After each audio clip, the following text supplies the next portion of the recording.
Hey guys, Stephanie. Edward spends much of the series resisting the idea of turning Bella, but it seems like it's a pretty awesome thing. Like you live forever and you can still have friends and family, superpowers. Even Jacob mentions that Bella seems like herself after she's been turned. To you, is there any downside in being a vampire in this universe?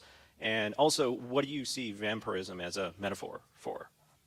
Well, with Edward, I think he resists happiness a lot in the first three books. He's afraid that he doesn't deserve it.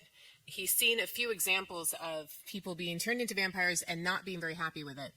And he's not entirely happy with it himself. You know, he always feels like he didn't have a choice. And is he now, by definition, a villain, a bad person?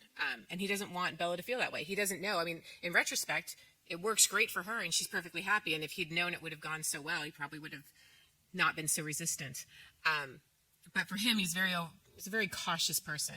And becoming a vampire is forever. You don't get to change your mind about it later. And I think for me, that's one of the big drawbacks. Anything that's permanent, how do you know how you're going to feel in 5 years, 10 years? I mean, even with like a tattoo, right? You know, the things that I loved 10 years ago, I'm really glad I did not tattoo on my body because I don't want them now. So, I mean, permanence is a very scary thing to me. I think things that don't change at all.